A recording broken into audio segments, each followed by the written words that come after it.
History remembers conquerors, men who marched across continents, burned cities, and forced kingdoms to kneel. But history rarely speaks about the man who conquered something far more dangerous: his own mind. Rome stood at the peak of its power. Its armies stretched across 3 continents.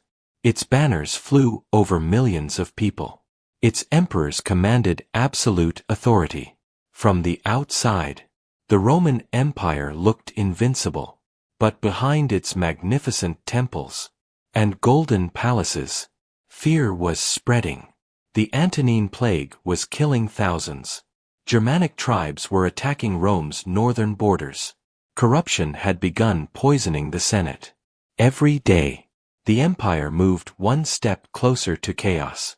At the center of all that pressure stood one man, a philosopher, forced to become the most powerful ruler on earth: Marcus Aurelius.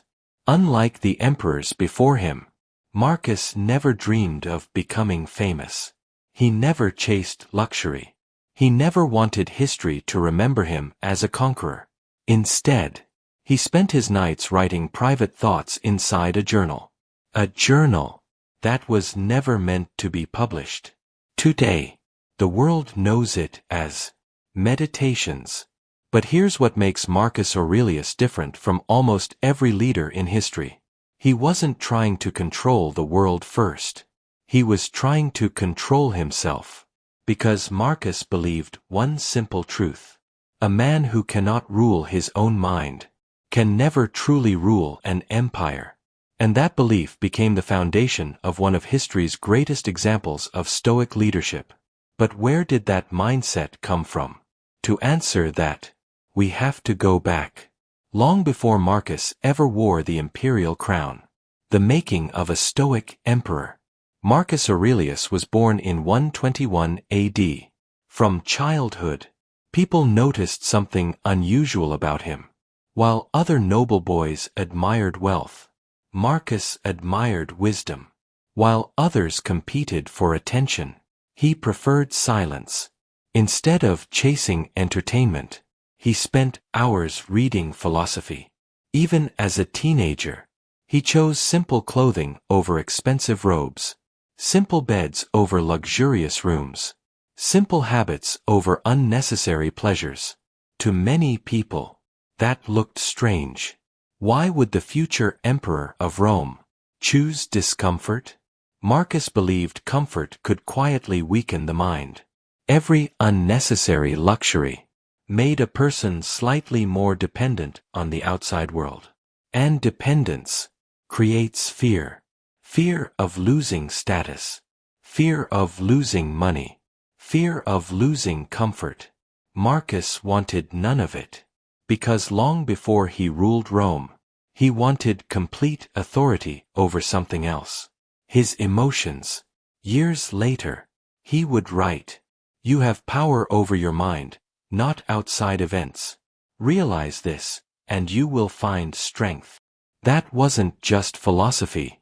It became the operating system of his entire life. The first psychological tactic: control your mind before you try to control your circumstances. Most people believe confidence comes from success. Marcus Aurelius believed confidence comes from discipline. Imagine waking up every morning, knowing that millions of lives depend on your decisions, knowing that one mistake could destroy an empire. Most leaders would panic. Marcus trained himself not to, because he understood something psychology now confirms. You cannot always control what happens around you, but you can always train how you respond. That's the heart of Stoicism. Not pretending pain doesn't exist. Not suppressing emotions, but refusing to let emotions become your master. When terrible news reached the palace, Marcus didn't react immediately. He paused.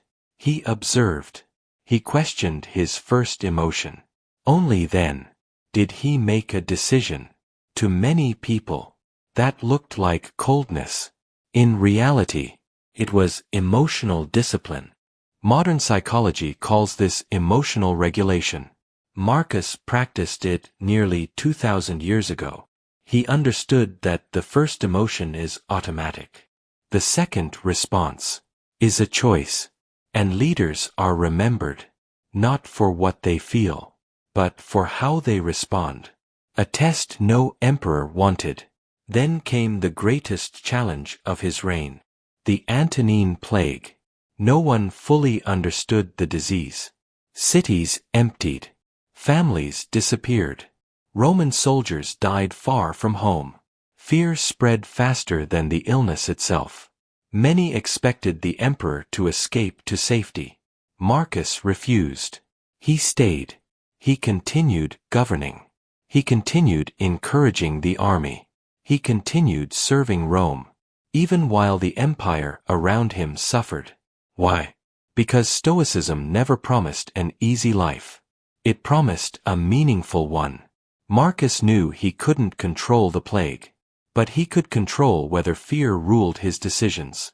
That choice changed how history remembered him.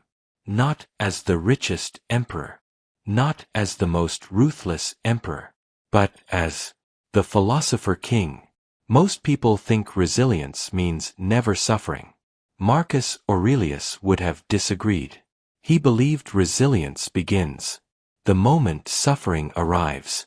And what happened during the brutal wars on Rome's northern frontier would reveal an even deeper psychological tactic, one that transformed Marcus Aurelius from a wise ruler into a timeless symbol of Stoic leadership.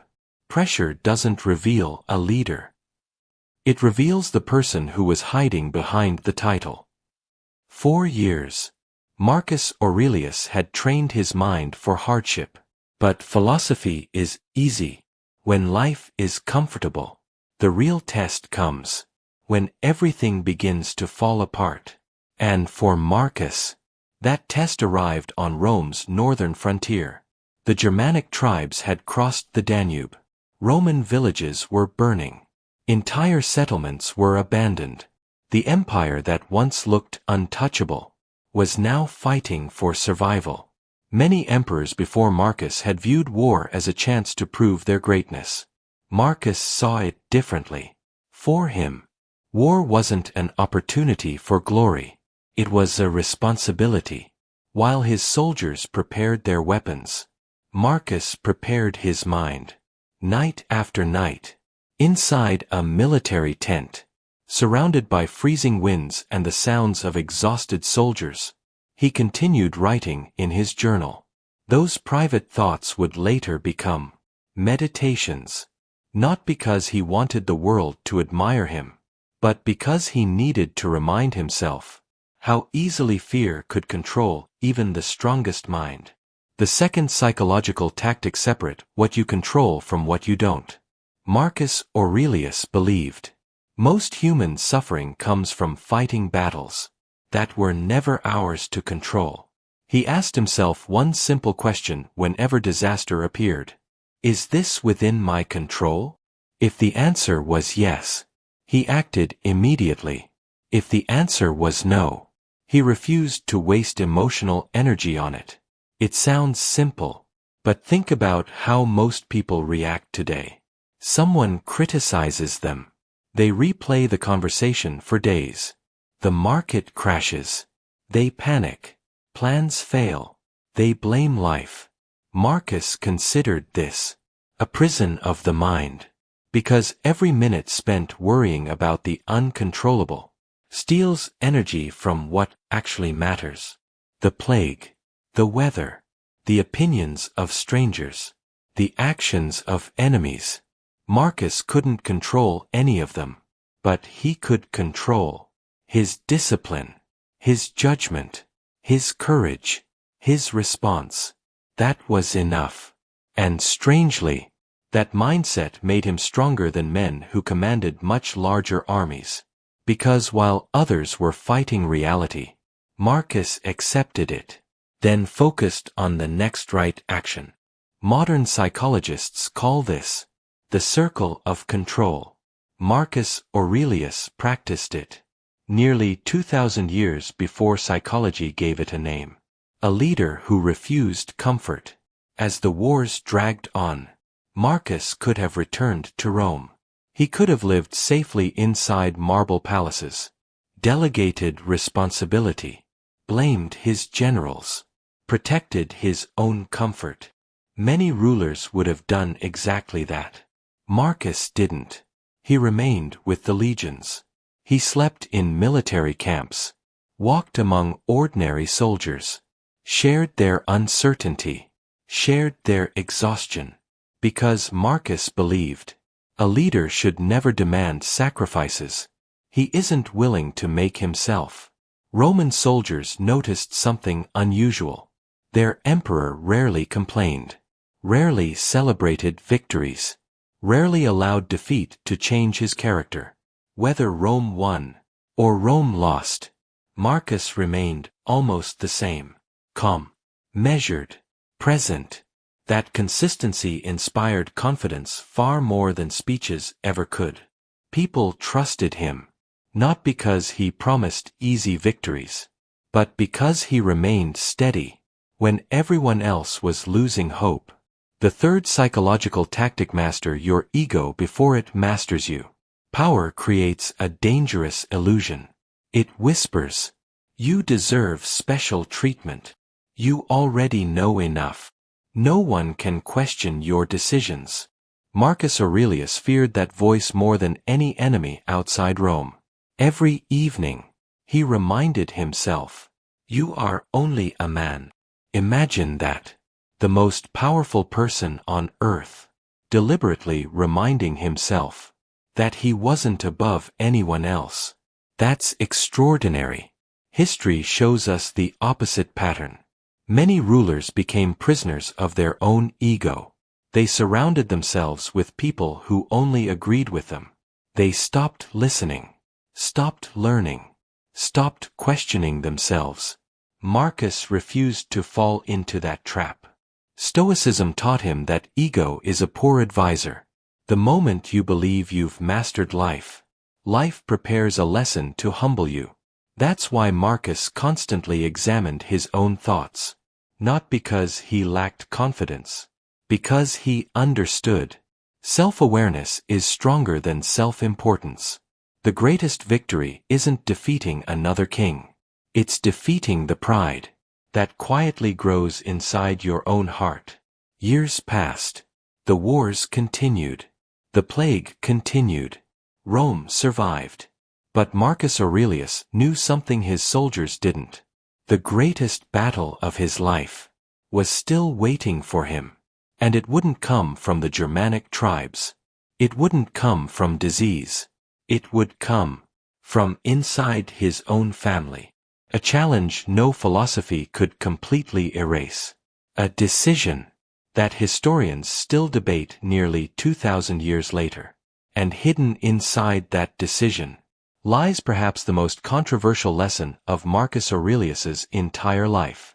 A man's greatest enemy is rarely the one standing outside his gates. Most of the time, it is the weakness he refuses to see within himself. For nearly 2 decades, Marcus Aurelius carried the weight of an entire empire. He survived war. He endured the Antonine Plague. He faced political conspiracies. He buried friends. He lost children. Yet every tragedy strengthened his belief in one idea. Life doesn't ask whether you're ready. It simply arrives. And your response becomes your character. But after years of overcoming every external challenge, Marcus Aurelius would face one final test. One that no battlefield and no philosophy could fully prepare him for. His own son, Commodus. The fourth psychological tactic: never allow emotion to replace judgment. History remembers Commodus very differently than Marcus Aurelius. While Marcus valued wisdom, Commodus admired luxury. While Marcus respected discipline, Commodus chased pleasure. While Marcus believed an emperor should serve Rome, Commodus believed Rome existed to serve him. Many historians still ask the same question. How could one of history's wisest emperors raise one of its most infamous rulers? The truth is more complicated than history often admits. Marcus wasn't a perfect man. He was a human being. And even the greatest minds cannot control every outcome. Stoicism never promised perfection. It taught responsibility. Marcus understood that every parent, every leader, every teacher can only guide. They cannot choose another person's character. That lesson still matters today. You can influence people. You can inspire people. But you cannot live their lives for them.